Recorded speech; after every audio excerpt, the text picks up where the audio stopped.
नमस्कार दोस्तों, मैं राकेश कुमार आप सभी का आपके अपने YouTube चैनल तैयारी जीत की बाई आर के सर में स्वागत करता हूं। और दोस्तों आज हम बात करेंगे DRDO सेप्टेम्बर 10 एग्ज़ाम एनालिसिस 2023 की। जी हाँ दोस्तों, आज जो कि 16 मार्च को फर्स्ट शिफ्ट का एग्ज़ाम ख़त्म हो गया है। दोस्तों यहाँ पे मिस टाइपिंग हो गया है। ये 16 मार्च के फर्स्ट शिफ्ट का क्वेश्चंस मेरे पास आ चुके हैं, 100% रियल क्वेश्चन। तो जिनका भी एग्ज़ाम्स है या फिर जिनको भी एग्ज़ाम्स देना है वो उनके लिए ये वीडियो काफ़ी इंपॉर्टेंट होने वाली है।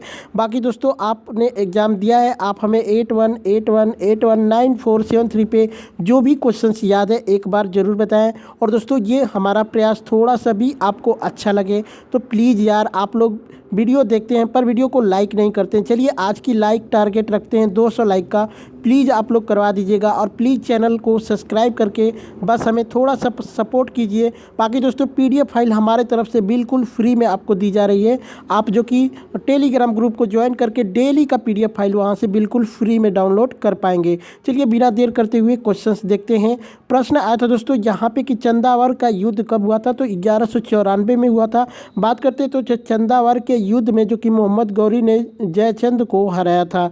चंदावर का युद्ध 1194 में चंदावर में लड़ा गया था। चंदावर वर्तमान में जो कि फिरोजाबाद जिले की यमुना नदी के तट पर स्थित है। वहीं बात करते हैं दोस्तों तो राजा जयचंद कन्नौज के शासक थे।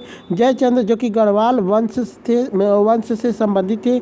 युद्ध के दौरान जयचंद अपने हाथी से गिर गए और उनकी मृत्यु हो गई थी। ठीक है, एक प्रश्न आया था दोस्तों कि बांदीपुर राष्ट्रीय उद्यान किस राज्य में है, तो इसका राइट आंसर हो जाएगा कर्नाटक। बात करते हैं दोस्तों यहाँ पे तो बांदीपुर राष्ट्रीय उद्यान जो कि 1974 में स्थापित किया गया था, यह मैसूर कर्नाटक में स्थित है। बांदीपुर राष्ट्रीय उद्यान एक टाइगर रिजर्व है। कर्नाटक में भारत में सबसे ज़्यादा बाघों की आबादी भी है, इसको याद रखिएगा। मध्य प्रदेश में भारत में सबसे ज़्यादा बाघों की आबादी भी मानी जाती है। भारत में महत्वपूर्ण राष्ट्रीय उद्यान जो कि कौन कौन से राज्य में है, जैसे कि केरल की बात करते हैं तो अनमुडी शोला राष्ट्रीय उद्यान, पेरियार राष्ट्रीय उद्यान, साइलेंट वैली नेशनल उद्यान, एराविकुलम राष्ट्रीय उद्यान, ठीक है मटिकटन शोला राष्ट्रीय उद्यान, ठीक है, पंपादुम शोला राष्ट्रीय उद्यान, ठीक है। उसके बाद कर्नाटक की बात करते हैं तो कर्नाटक में बांदीपुर राष्ट्रीय उद्यान, अंसी राष्ट्रीय उद्यान, कन्नेरघट्टा राष्ट्रीय उद्यान, कुद्रेमुख, ठीक है, कुद्रेमुख राष्ट्रीय उद्यान, नागरहोल राष्ट्रीय नेशनल उद्यान जो कि ये कर्नाटक में है। वही बात करते हैं दोस्तों कि तमिलनाडु का, तो तमिलनाडु आपका राइट आंसर हो जाएगा यहाँ पे कि गोइंडी राष्ट्रीय उद्यान, मन्नार मरीन राष्ट्रीय उद्यान, अनामलाई टाइगर रिजर्व, मधुमलाई, ठीक है, मधुमलाई नेशनल उद्यान, बेंदातंगल पक्षी अभ्यारण्य, ये सभी का है तमिलनाडु में है, तो इनको याद रख लीजिएगा। ठीक है, चलिए नेक्स्ट क्वेश्चन देखते हैं। अगला प्रश्न आया था दोस्तों कि निम्न में से कौन उत्तर भारत का लोक नृत्य है। ऑप्शंस में आपके कथक दिया था, तो कथक जो कि उत्तर भारत का सबसे प्रसिद्ध लोक नृत्य है। एक प्रश्न आया था कि भीमा नदी किस नदी की सहायक नदी है, तो आपका राइट आंसर हो जाएगा कृष्णा। बात करते हैं तो मूसी और भीमा कृष्णा नदी की सहायक नदियाँ हैं। कृष्णा नदी जो कि प्रायद्वीपीय भारत की सबसे बड़ी नदियों में से एक मानी जाती है। यह महाराष्ट्र, आंध्र प्रदेश और कर्नाटक राज्य से होकर बहती है। कृष्णा नदी की अन्य सहायक नदियाँ जो कि तुंगभद्रा, जो कि मल्लप्रभा, एरला, ठीक है, घाट प्रभा, बिंदु, कोयना और दूधगंगा, ये सभी क्या है, कृष्णा नदी की सहायक नदियां हैं। एक प्रश्न आया था दोस्तों कि विश्व हास्य दिवस कब मनाया जाता है, लेकिन ये पूछा गया था कि मई के किस हफ्ते में मनाया जाता है, तो ये 7 मई में को मनाया जाता है। तो मेरे हिसाब से मई के पहले हफ्ते में ही मनाया जाता है। ठीक है, पहले हफ्ते में, पहले हफ्ते के लास्ट दिन मनाया जाता है, ऐसे करके दिया होगा ऑप्शन। ठीक है, एक प्रश्न आता है कि भारत के दूसरे CDS कौन बने हैं, तो लेफ्टिनेंट जनरल अनिल चौहान जो कि दूसरे भारत के CDS बने हैं। बात करते हैं पहले जो कि बिपिन रावत थे, जिनको हेलीकॉप्टर क्रैश में उनकी मृत्यु हो गई थी। एक प्रश्न आया था दोस्तों कि अर्थशास्त्र के क्षेत्र में नोबेल पुरस्कार कब दिया गया था, तो देना शुरू हुआ है। तो अर्थशास्त्र का नोबेल पुरस्कार जो कि 1968 में स्थापित किया गया था, लेकिन पहली बार जो कि 1969 में दिया गया था। अर्थशास्त्र में पहला पुरस्कार 1969 में रैगनर जो कि फ्रिक्स और जॉन टिनबर्गेन को आर्थिक प्रक्रियाओं के विश्लेषण के लिए गतिशील मॉडल विकसित करने और लागू करने के लिए प्रदान किया गया था। तो इसको आप लोग याद रखिएगा। एक प्रश्न आया था कि विश्व बैंक की स्थापना कब हुई थी? तो जुलाई 1944 में विश्व बैंक की स्थापना हुई थी।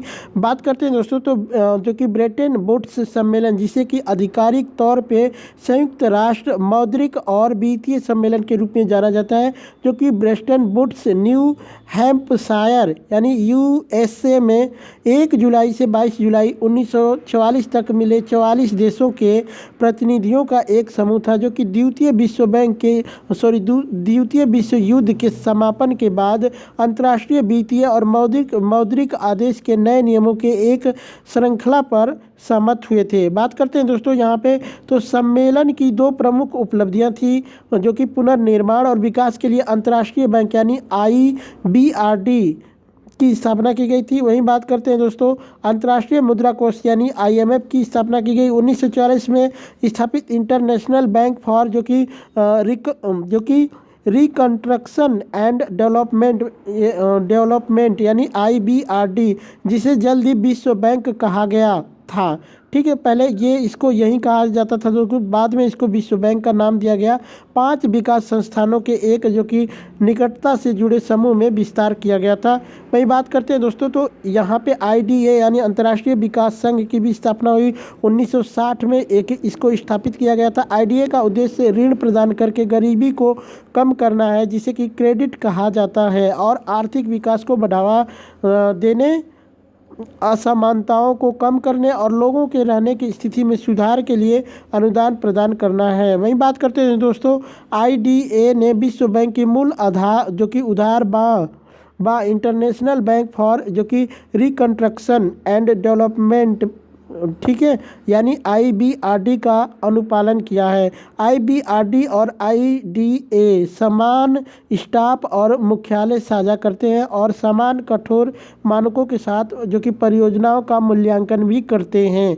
एक प्रश्न आया था दोस्तों कि यांत्रिक ऊर्जा को विद्युत ऊर्जा में कौन बदलता है? तो दोस्तों या तो विद्युत जनित्र दिया होगा, या फिर डायनामो दिया होगा, या फिर जनरेटर का नाम दिया होगा, तो भी आप कर सकते थे। ऑप्शंस कमेंट करके बताना। बात करते हैं तो डायनामो यांत्रिक ऊर्जा को विद्युत ऊर्जा में परिवर्तित करता है।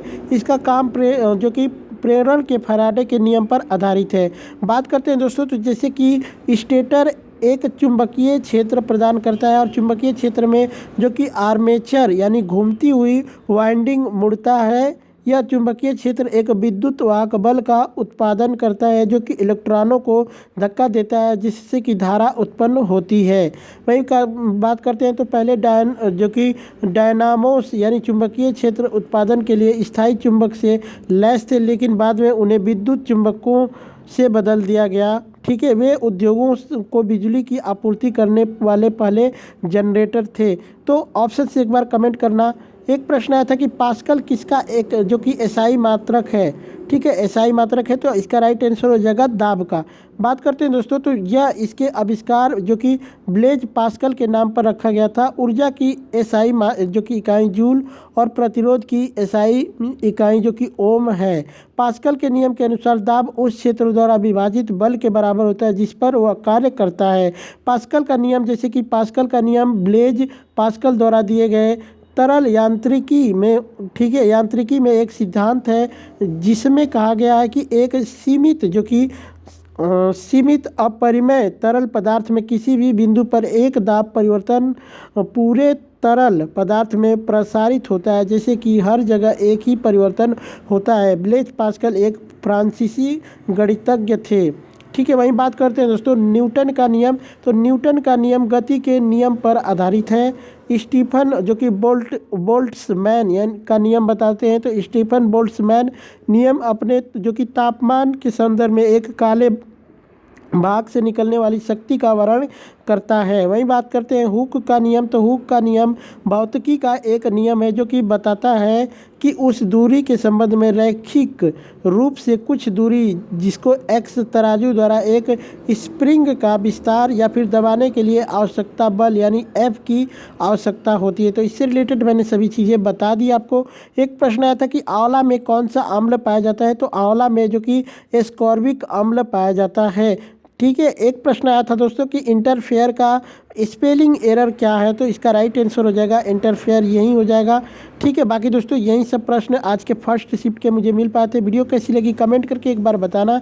चलिए चलते हैं, मिलते हैं नेक्स्ट वीडियो में, तब तक के लिए जय हिंद जय भारत।